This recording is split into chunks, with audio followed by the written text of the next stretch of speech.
Hi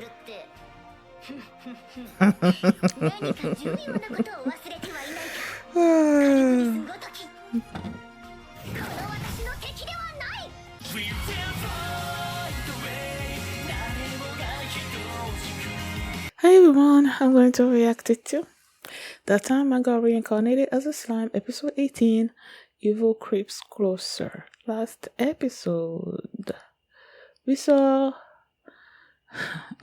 this underling of what's his name? This other demon lord. Carrion. Yeah, this underling of Carrion like showed up at the I'm trying to remember how I should be calling their nation. The Jura Tempest Federation. So should I just call it Tempest Federation? Then his name was Phobio. Phobio just showed up at the Jura Tempest Federation and just like was basically telling them to submit to Carrion, but then Milim like punched him, and now he's swearing revenge. And then you have all these other people from Blue Moon and Falmouth or whatever that also showed up because they wanted to learn more about Rimuru and everything. And there was this guy that was basically asked to spread the rumor or whatever, the news that they were the ones that defeated the Orc Lord and everything, and that Rimuru helped them do that, so that people are more accepting of Rimuru and everything. And yeah, also there was this scene with Clement and Tyr, I think was her name, and they learned about this thing called Charybdis that's about to awaken or something or other like that, and Clement is interested in that, whatever that is. So yeah, that's what happened last episode. And before we get into this one, if you guys have my reaction, please give it a thumbs up, please subscribe, and please consider supporting my Patreon at patreon.com/philomini. And now let's start this episode. And here we go. I have a headache. So sorry if I'm like I'm not totally here, I guess. So yeah, here we go.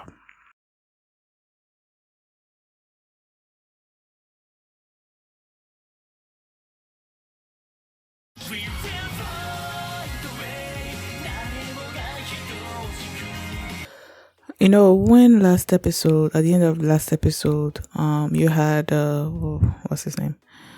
Clement. After he heard Charybdis, and then he sent Tyr on whatever mission that it was. I didn't think we were gonna be dealing with Charybdis like the very next episode. I just thought since the Demon Lord, was it Frey? Whatever, was sort of like preparing for war or something, I just thought that it was gonna take. Yes, Charybdis was on the verge of waking up or something, but I thought it was gonna take time. I didn't think that he was gonna be showing up. He was gonna be showing up the next episode, and he's showing up the next episode because of Phobio, who's just like, I'm like, you're being stupid. You're being stupid and easily manipulated. And I'm like, ugh. He admitted to his people there when they were by the fire that he handled everything wrong, especially when it comes to looking at how the city has been developed and everything. And he's like, these people know stuff that we don't. They are more advanced than we are, or something or other like that, and we could have established some kind of alliance, I guess, with them. But with the way that I acted, I don't see that happening anymore. And he feels like he disappointed Carrion, right? But he's desire for revenge is sort of like is overshadowing everything else. So they were there talking about it. Like he wanted revenge, but not really able to do that because Milim is way stronger than him, right? And then he's there being upset. And then you have Footman, whose name they mentioned last episode. I'm like, who the heck is Footman? And then he just showed up here. And then Tyr also showed up. And they basically manipulated this dude into becoming, well, they were trying to make it, okay, they told them that Charybdis was, about to awake, and if he can control his power, he's going to be at the same level as the demon lord, and then he can, get his revenge against Milim. And I'm like, boy, can you not see that they are manipulating you? But I guess his need for vengeance is just like, he's not taking clearly. He just wants revenge. So whatever these guys are saying he's going to do, I'm like, you're being stupid right now. And then he tells the others to go, and that he's hoping that after he basically becomes this Charybdis, he controls this Charybdis or whatever, that his Lord Carrion would smile. I don't quite remember exactly what he said, but basically he's feeling like this is going to be some kind of atonement, I guess, for what he did the first time around, to Lord Carrion. So that's why I'm like, these people clearly care about Carrion. Now I'm wondering, okay, you have Carrion has his people, right? That will Fubio and the others, and probably other people as well. You have Clayman that has Tyr and Footman and what was his name again? The one who Zoro's voice actor voices, Laplace. He has Laplace, Footman, and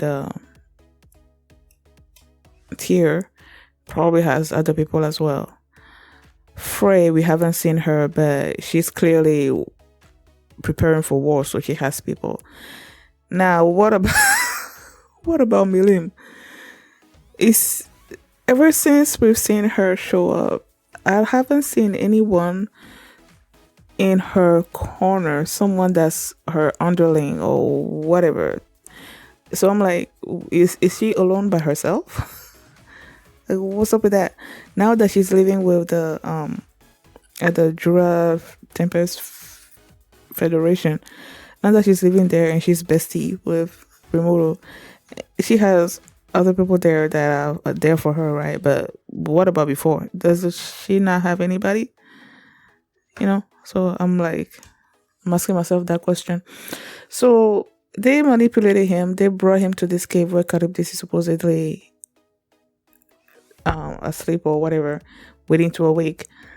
And they were like telling him that, okay, this Charybdis is some kind of spiritual monster or something or other like that, and that he needs a body, and basically he's gonna be the body that Charybdis is gonna be inhabiting, and if he can control it or whatever, then he's gonna control Charybdis or something or other like that.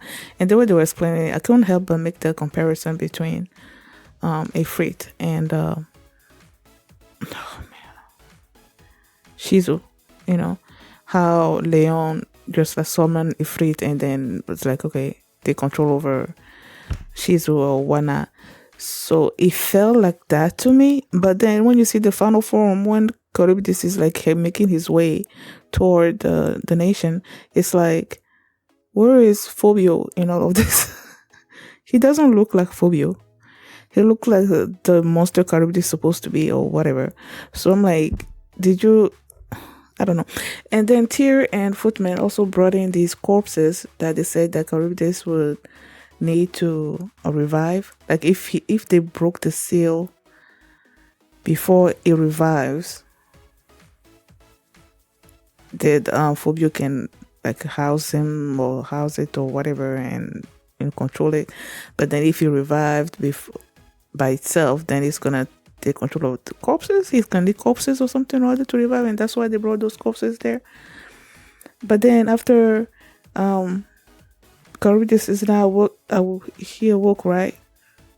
And then he can summon this, was it this a shark? Fish like monsters, whatever. And those things inhabited the corpses there.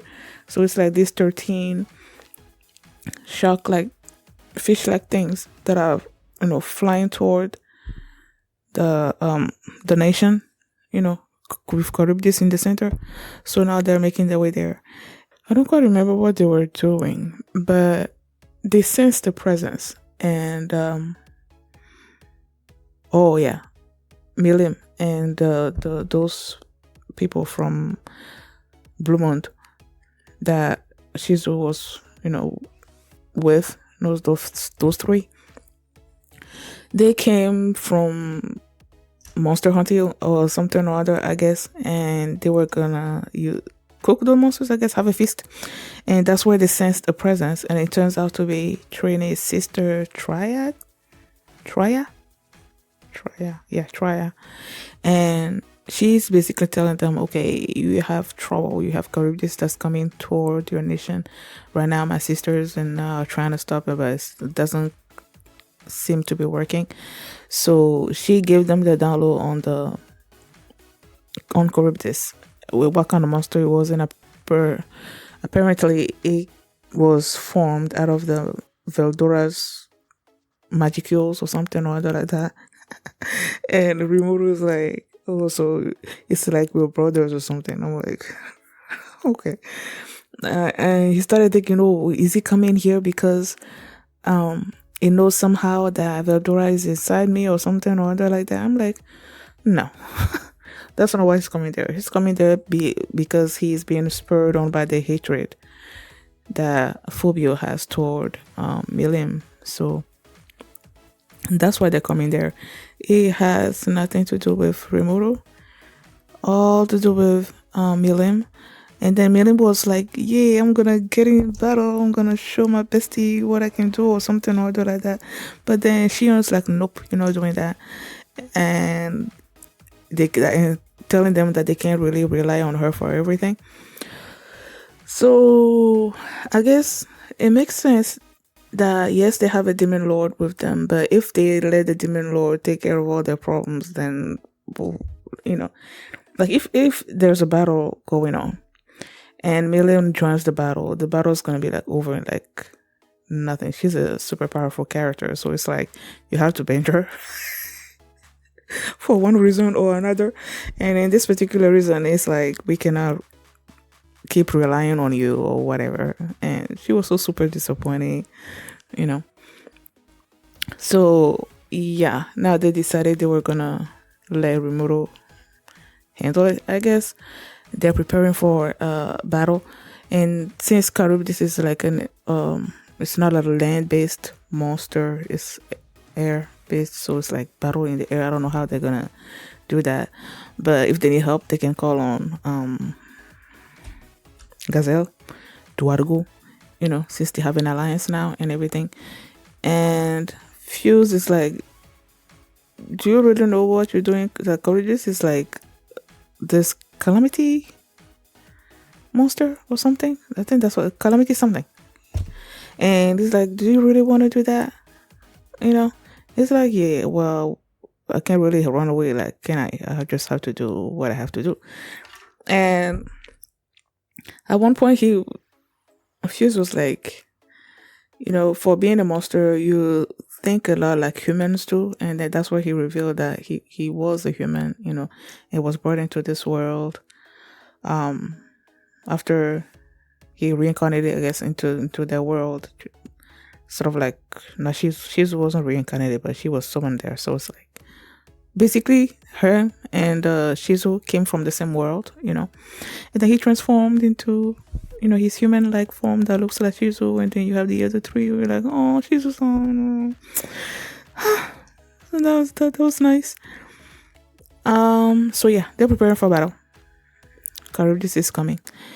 Now they also mentioned the fact that Yum and his people left the village. Fuse has sort of like prepared the way for the rumor that Yum and with the help of Rimuru that they were the ones that defeated the Oak Lord. So they're going out there spreading the word, I guess. And also Rimuru told Fuse that he wanted to build a road that connects their nation to Blue Moon, right?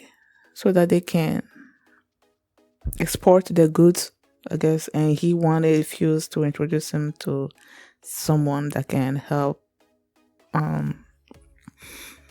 give him that can help counsel him, with how to export his goods and everything. So yeah. What else happened this episode? I feel like that's it.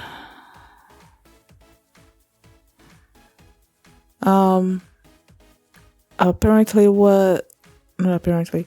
Clement sent Tyr and Footman what he wanted Tyr to do. Was it both of them? I don't know. What Clement wanted was them to revive Charybdis and send him toward Milim. So it's like he didn't really care how to do it, and this guy Phobia just happens to be like a way for them to do that, So yeah, this is all part of Clement's plan. Rimuru also revealed that his main goal, his ultimate goal, I guess, or whatever, is to go after Leon. And they're like, huh?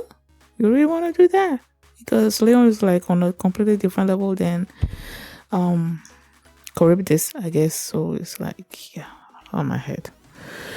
So yeah, that's what happened. Thank you guys for watching. And if you like this reaction, please give it a thumbs up, subscribe. And if you want to see my reaction to the next episode, you can do so by checking out my Patreon at patreon.com/Philomini. And you can also see the full length for this reaction there as well. So thanks for watching, and I will see you next time.